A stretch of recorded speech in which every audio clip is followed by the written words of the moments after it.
Welcome. In this video, we're going to be going over how to estimate a population mean using a confidence interval. Today, we're going to be talking about cookies. So let's look at this first example here. Mr. Weiser wanted to estimate an average weight of an Oreo cookie to determine if the average weight was less than advertised. He selected a random sample of 30 cookies and found the weight of each cookie in grams. The mean weight was X bar equals 11.1921 grams with a standard deviation of S of X equals 0.0817 grams. So let's circle those real quick. We got S of X and we got our X bar here.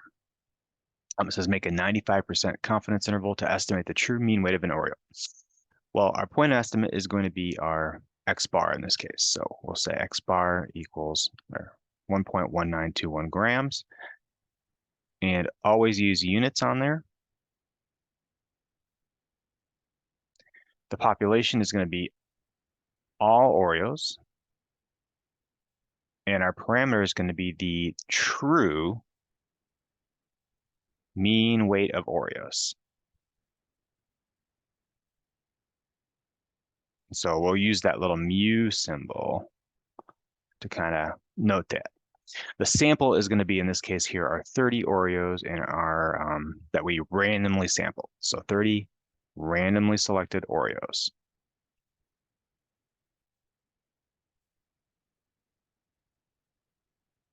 And finally, our statistic is our point estimate. So that number right up there is going to be our statistic X bar, 11.1921 grams. So that's what we're going to be using to make our estimate. Now, it's important to know that this is a 95% confidence interval, so you may be used to the 1.96 here, but I'm not going to write that down yet because it's not exactly going to be that in this scenario. Was this a random sample? Of course it was. It's a random sample, and why was it? Why is this important? Well, it's important to have an unbiased estimator. So that's why we do a random sample. And if you look on our formula sheet, I'm going to dig that up here. We're going to go find our standard deviation of our sampling distribution. And oh, look, I have that pulled up. So on the back side of your formula sheet, you're going to see all the stuff for proportions, 1 and 2 sample, means 1 and 2 sample, and for slope, which we haven't done yet. And you'll see right here is going to be our proportion, or our means. Can't talk today. I'm going to go ahead and snip that here. We'll put that on there. And you're going to see, well, there's kind of two things going on. We have our sigma, then we have our S of X. And I'm going to actually snip them both here and put them on. And let's go back to full screen here. So the formula that we're actually going to focus right now on since it says what's the formula for standard deviation, is going to be this one right here. Okay, it's going to be the sigma, sigma X here is the population standard deviation over the square root of n. Now remember, this stands for population, which we conveniently were not given in this problem here. We were given the S of X, right? This was what we were provided because we have our sample and we can calculate that. We're not going to actually ever know the population standard deviation. So that's going to be a problem in this scenario, but that is the formula. But in order to meet this condition, in order to calculate a spread, we have to use that, meet that 10% condition. So 10% of, I'll say 10% or less of population should be sampled. And of course that's been met. I mean, we're talking about Oreo cookies. I've probably eaten more than 10 times that amount of Oreo cookies in the last couple of years, let alone all the people that have eaten Oreo cookies lately. So has it been met? Of course. So we've met that condition. Of course, we can calculate a spread, but again, were we given this? Absolutely not. So when we talk about our standard error, which is what that S of X is. So remember, the notation is S of X with that little bar. It's the standard error of the sampling distribution. That's this S over the square root of n. And you're like, well, what? We're not given S. Yes, you are. In our problem here, that S is what we called SX, not the little X bar, just our standard deviation of our sample. So I'm going to take a look here. That number right there was provided to us. That's the standard deviation. But that was from the sample. So that's the sample. So I'm going to scroll back here because I forgot it. And that number was 0.0817. So 0.0817. And our sample size was 30. So we actually have our numbers, we can plug it in. So what we're going to do is we're going to say 0.0817, and we're going to divide that by the square root of 30. And once you calculate that, see what you get.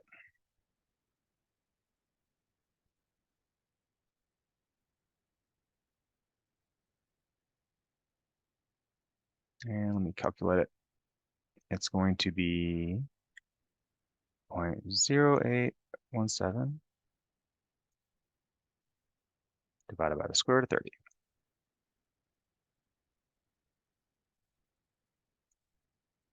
And I'm getting 0.0149. I'm going to go out just those few decimal places there. So 0.0149.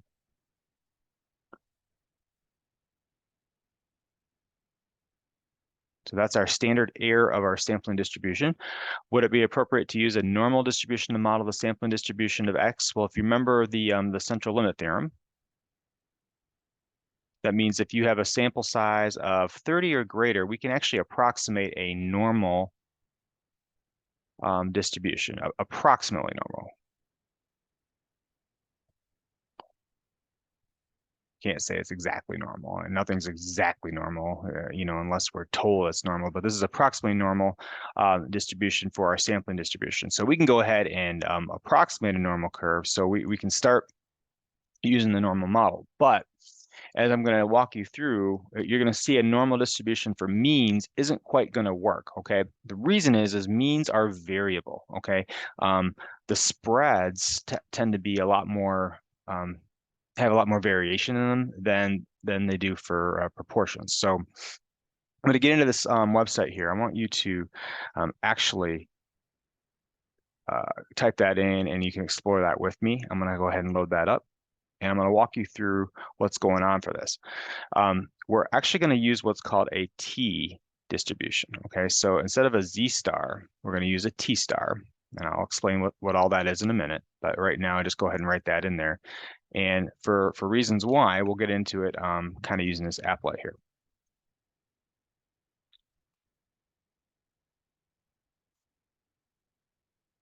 And so you're going to see this thing called Rossmann-Chance applet collection. Go ahead and change the statistic to means. And we're going to keep that normal and Z with sigma. And let's just make a population mean. We'll make it 100. And we'll make our standard deviation. I don't know.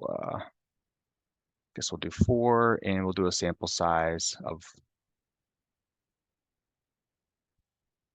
well, actually we'll make the standard deviation 10. We'll do a sample size of 4, and we'll just calculate one interval. We'll do a 95% interval. So if I do that here, no surprise, that interval is likely going to capture the true mean, because 95% of these intervals should capture the mean. So if I keep doing that, actually I'm going to bump that up to 99 real quick. And that's going to be a little bit wider. That's all right. So I'm going to do just do 100 so you can kind of see.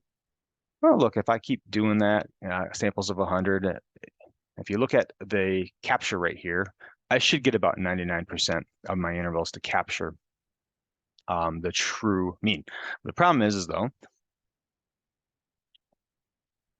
we're not normally given sigma. We're given the sample standard deviation. Okay, so that's what we're using with. If I'm using the S and calculating the standard error, you'll notice that my capture rate got a little bit lower. If I keep sampling here, I'm not capturing the 99% of the intervals that I need to be capturing.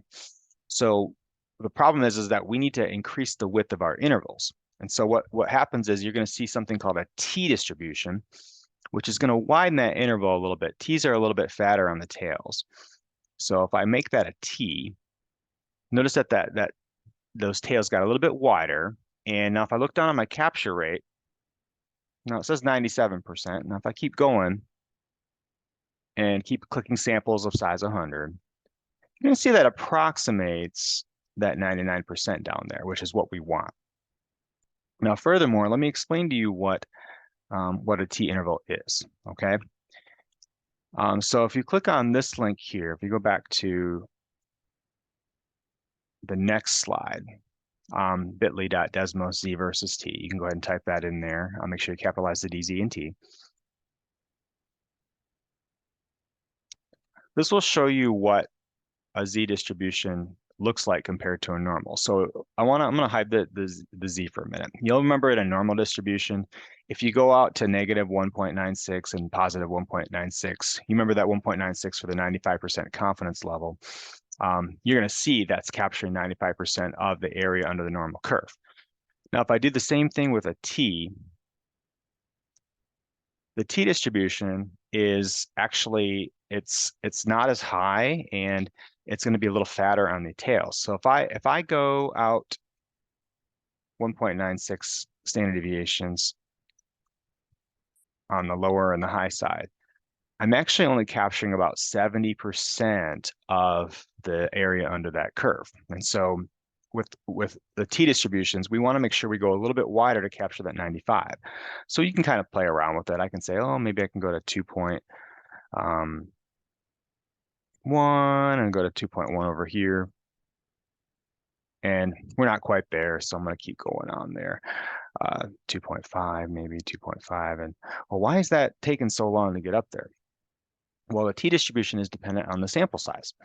And so the sample size is, in this case here, since it's 2, my sample size is really small. And T distributions were developed to accommodate for different sample sizes. So if I increase that sample size, then I can start getting a curve that models more of a normal curve. Now I've gone way above 95% here. So I want to overlay that on the normal curve so you can see what's going on. All right, I'm gonna just make that. We'll go back to 1 and 1 here.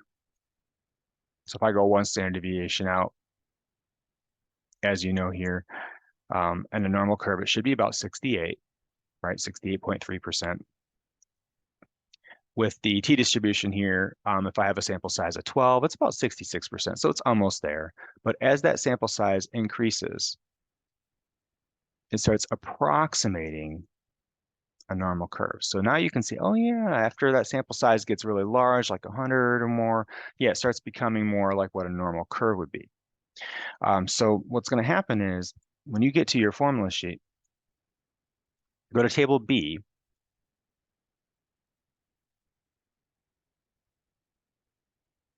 and you're going to see a T distribution. Okay, now what I've done before with you guys is I've modeled a T distribution basically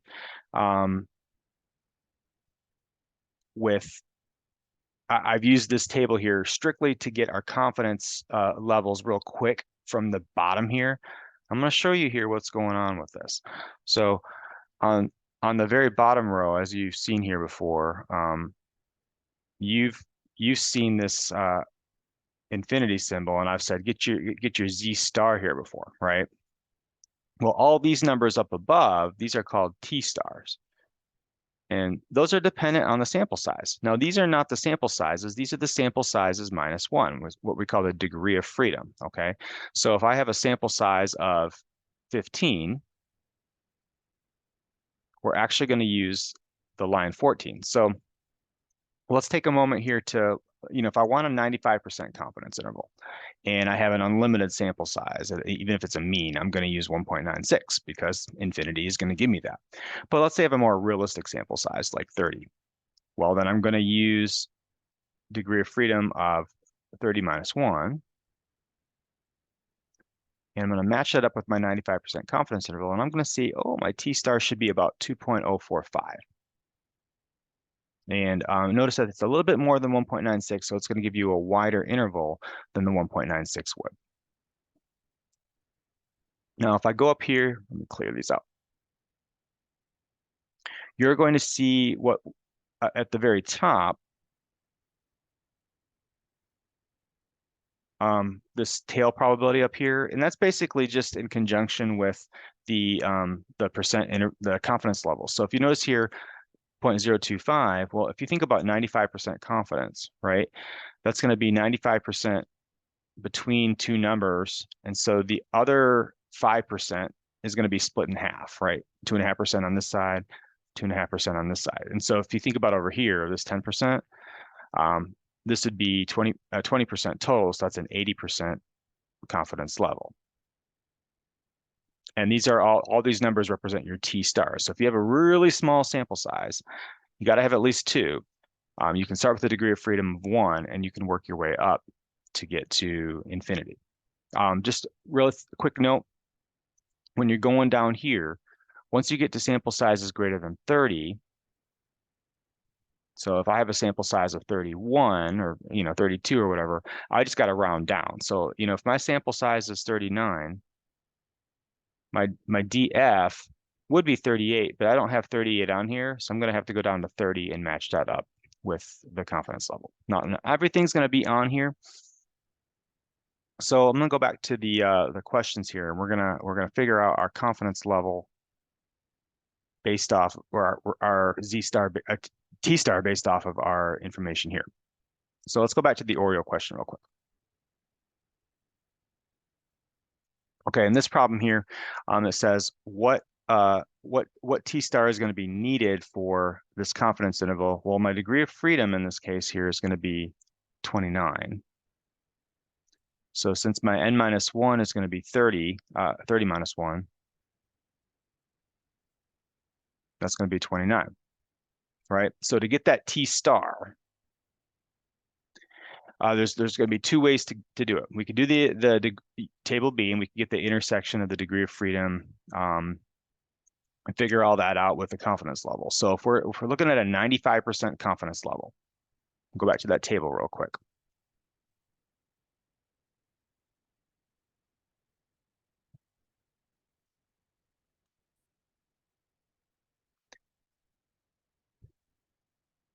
Remember, if we're going for a 95% confidence level, and I have 30 minus 1 to give me my degree of freedom, we're going to match that up, and we're going to see it's 2.045 at that rate. But we have another way to do it as well, and that's going to be using your calculator. So if you go to your calculator and you go to second vars, I'm going to have you go to inverse T. And the area is going to be the area that we average with 100%. So remember, we're talking about tail distributions. So we're going to take our 0.95, we're going to add it to 1, and we're going to divide that by 2. You don't have a center option on inverse T. So you have to actually average it with 1 and divide by 2 to get your inverse T to give you the right T star. Degree of freedom is going to be, in this case here, 30 minus 1, or you can just type in 29. And we'll go ahead and hit paste. And there is your 2.045 as well. Nice thing about the calculator is you can get exact T stars and put the exact degree of freedom in and the exact percent. That doesn't always fit on the table here, but that kind of captures it too. So you have two options when it comes to those.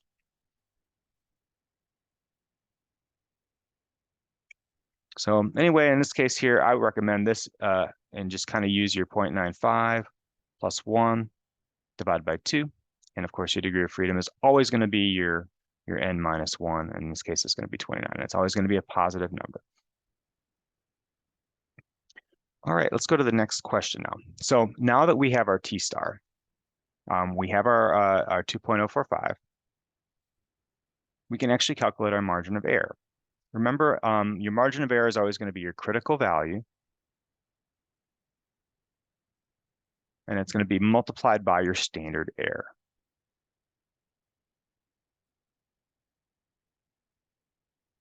So remember, our critical value in this case here is going to be your T star. So we're actually going to use that number that we just got from the table, or the inverse T. And our standard error, if you remember, is going to be your from our formula sheet is going to be that S of X, or S, over the square root of N. Now, we had calculated that already in a previous problem, so I'm going to go ahead and steal that over here. 0.08817 divided by square root of 30.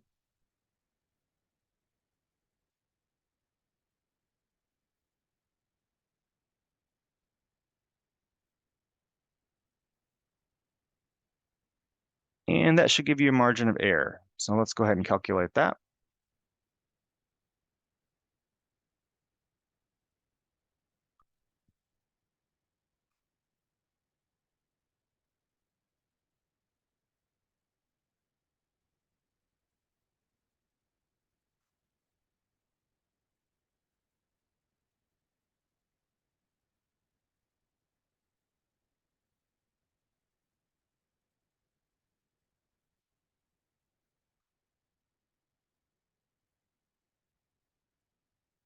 And our margin of error is about 0.0305.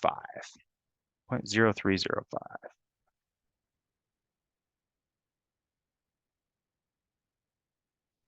And so now we're ready to actually construct our interval. So our 95% confidence interval is going to be your point estimate, your statistic, so your statistic, which in this case here is going to be our X bar, plus or minus your margin of error, which we just calculated. So what was our X bar? Well, I believe it was about 11 point something. Let me go back here and find that.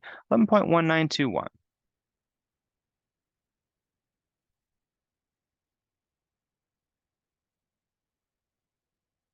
And so when we're calculating that, we're going to subtract and we're going to add. So we're going to go ahead and subtract that, and we're going to add that. Go ahead and do that and see if we can calculate that. My interval is going to be between, looks like 11.16 and 11.22 when I calculate that. So I'll write it like this. And of course, I'm going to use symbols. I know it's kind of tacky to put that in there, but remember, when we're talking about actual quantitative data, we're going to use whatever units we're talking about. So in this case here, my interval interpretation is just going to simply be, hey, we are 95% confident that the true mean weight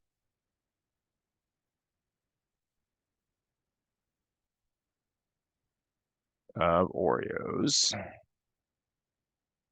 is between 11.16 grams and 11.22 grams. So that'd be your conclude part.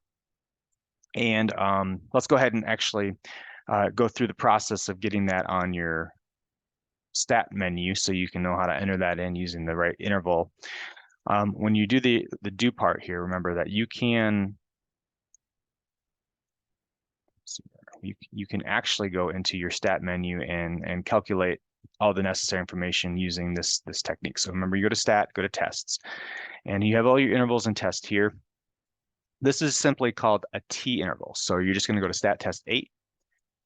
And there's two options for input. If you have just the raw data to put in there, if you just measured all 30 Oreos and you didn't actually calculate standard deviation and standard and mean, you could actually pull from L1. From stats, we're going to go ahead and put in our data here. We have, let's see if I can pull that off to the side real quick. 11.1921. So that's going to be my sample mean. My standard deviation was 0.0817. And our sample size was 30. So we're actually going to use the original data. We're not doing any degree of freedom for interval. That's called the T interval, one sample T interval. And if you calculate that, those should be consistent with our results that we got on our interval here. We got 11.162 and 11.223, which is the same thing right there and there. So we are good to go on that.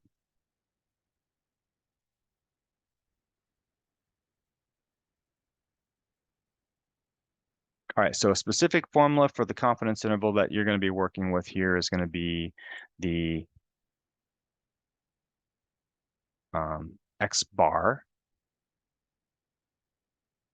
plus or minus T star times S over the square root of N. And remember that the X bar is the sample mean, T star is your critical value, S is your sample standard deviation, and N is your sample size. And so according to Biscoe, an Oreo weighs 11.3 grams. Does our confidence interval provide convincing evidence that the true average weight is less than 11.3 grams? And well, if you remember our interval was between 11.16 and 11.22.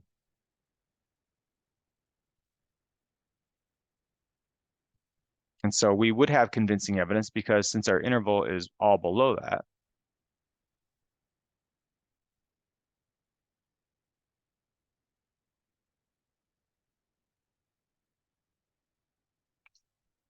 we have statistically significant evidence that the true average is less than 11.3 grams.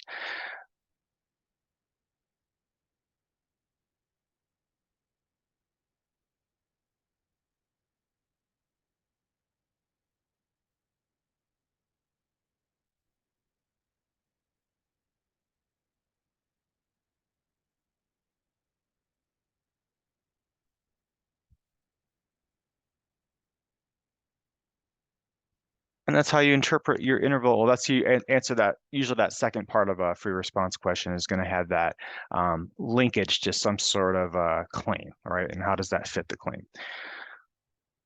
Okay, so let's look at the check your understanding.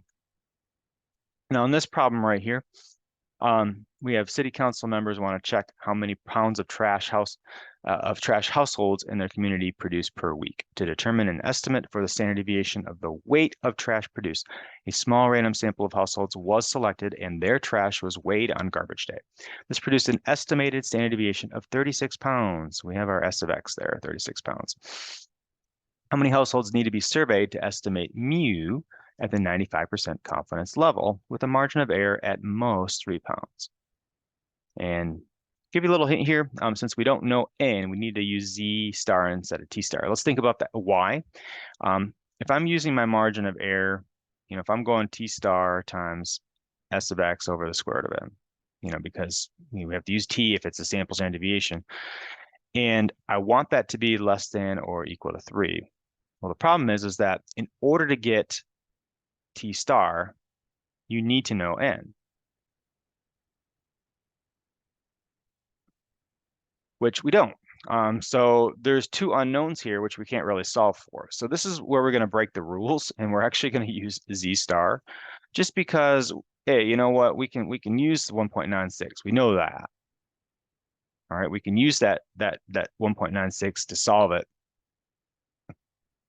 And since we do have our sample standard deviation, we can go ahead and plug that in. So I'm going to have you guys see if you can solve that. Pause the video. I'll walk you through the steps.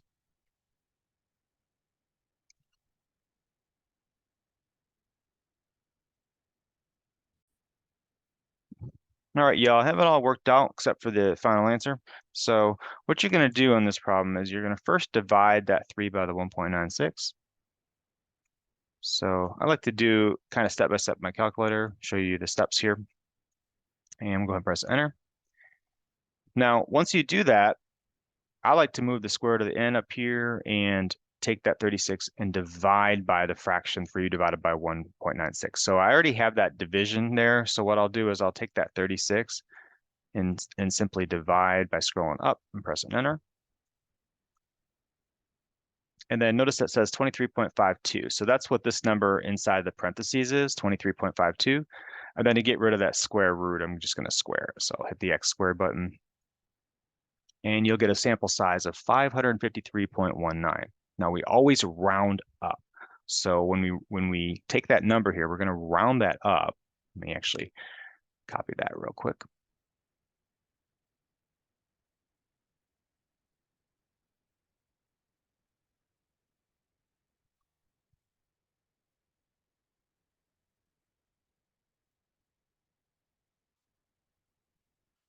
So when we're actually reporting our actual sample size here, we're going to need to say n is greater than or equal to 554 to meet our threshold of being within a margin of error 3 pounds here. I'll go back to the calculator and kind of prove that to you guys by plugging back into the formula.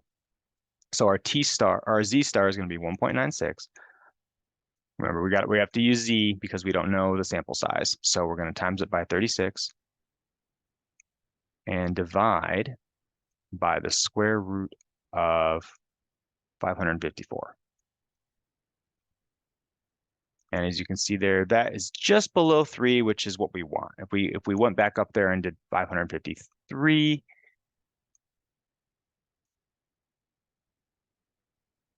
would be just a little bit above 3. So we want to use the 554 to be a little bit more conservative in our estimates.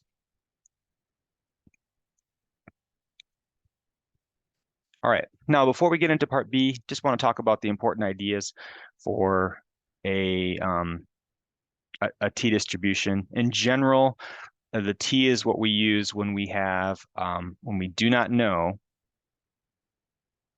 the population standard deviation.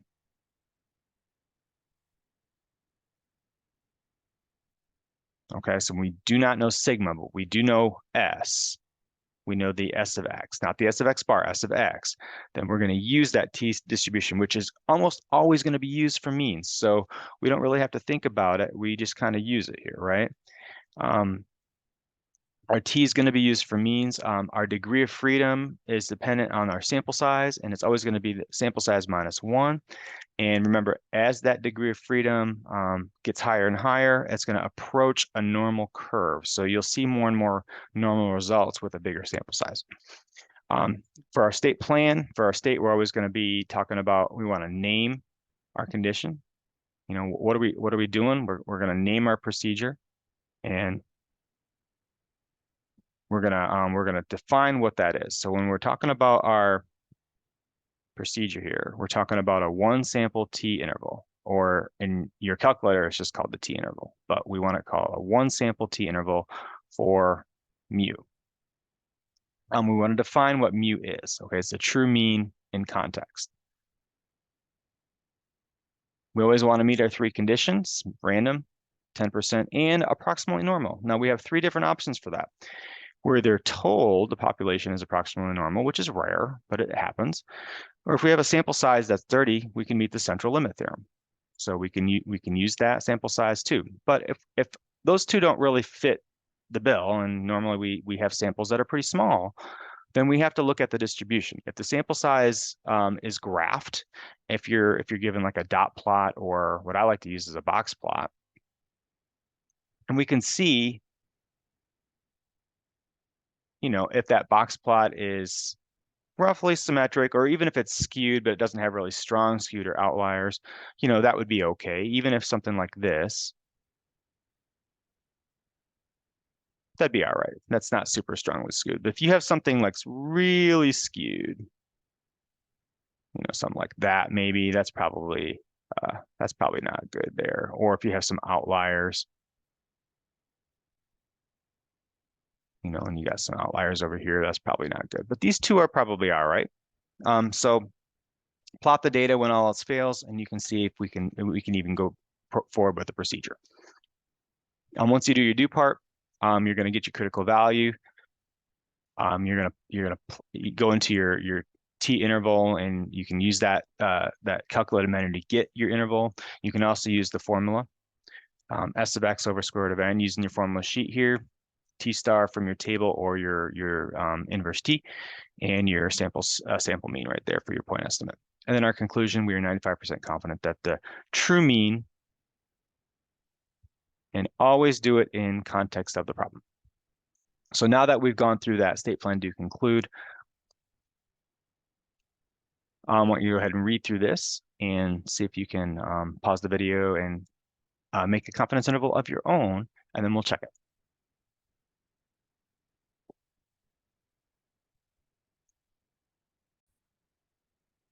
Okay, in this problem here, we're going to estimate a 95% confidence interval. This is going back to the trash problem. We're trying to find the true mean weight of trash for these households on the garbage day. If I only could collect a random sample of 15 households, because we're certainly not going to sample 554 households and weigh all the trash bins. So 15 is a reasonable amount, right? but it's pretty small. So what you want to do is you want to enter all your data in first, and you just want to see, look, is this box plot even going to make it uh, have roughly symmetric or not too skewed data with no real big outliers to even, be able to do these to get decent results. So go ahead and go to your stat menu and enter all 15 of these data points in. Remember, you go to stat and just go to edit there, and you can enter them all in L1. Next, we want to look at a box plot. And so you do second y equals, press enter a couple times, turn that on, and go ahead and go to the one that has the outliers in there. So go ahead and click on that and use your L1 there. Hit zoom 9.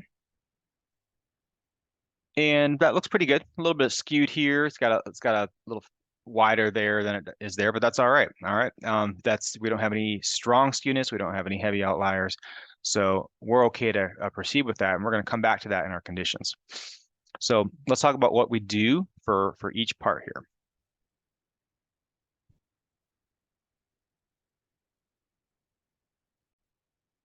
Okay, for your state part, it's pretty simple. You want to name your interval. This is a 1 sample t interval for mu. Don't just write t interval because there's lots of different t intervals. It's a 1 sample t interval from mu. Define mu. It's the true mean weight of pounds of trash bins in the community. And always list your confidence level. Just restate it again, even though it says, at 95%. It's not a bad idea to do that. So that's your state part.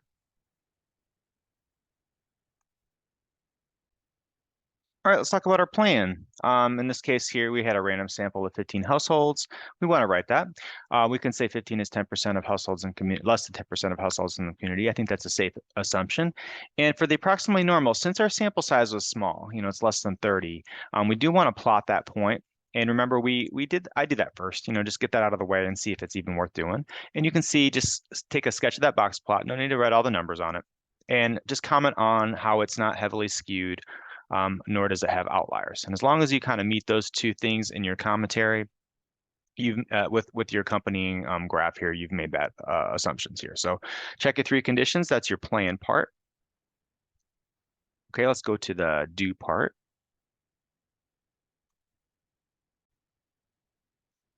Now for the do part here, you actually have if you've entered the data in, you actually have an easy way to get all your numbers for your intervals. So what you do is, as long as you have data into L1, you go to stat, you're going to go to test, and you're going to go to the t interval. That's going to be option 8. And instead of pulling from stats like we did in our previous problem, go ahead and click on data and press enter. And as long as your list says L1, keep your frequency at 1, and our confidence level in this case is 95%, we should be able to go down and calculate and get our interval right from there. And so what I'm going to have us write is just kind of using the calculators menu, 49.034, 88.659. Go ahead and copy that right here.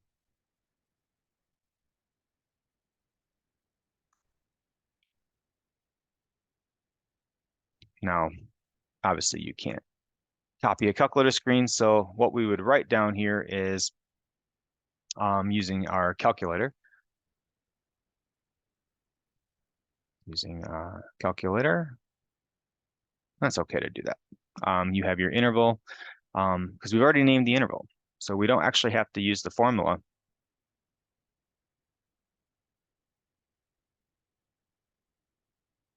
And I'll go ahead and write the mean standard deviation.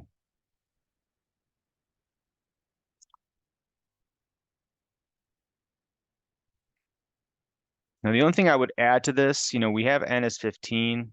It's not going to hurt you. In fact, go ahead and do that degree of freedom. Just say 14 on there. That way you kind of know, oh yeah, I got to subtract 1 in case I had to go back and get a t-star for another question.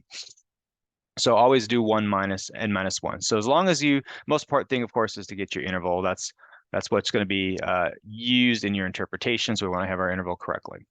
So that's going to be your do part. And if you want to back that up using the formula, just go through and see if that formula right here, x bar plus or minus t star s of x over square root of n, gets you that same interval. But I'm going to stress here, you don't actually have to plug in the numbers into the formula to get credit for getting the interval. You can use your calculator for that. All right, so our conclusion. Okay, finally, for our conclude part, we are 95% confident that the true mean weight of trash produced per households in this community is between 49.034 pounds and 88.659 pounds. It is important that you make sure that you use units on those. You know, we don't want to say just between this and this number without actually saying what the number means. So always use context in the problem. And that is how you do a state plan do conclude for a confidence interval. Thanks for watching, guys.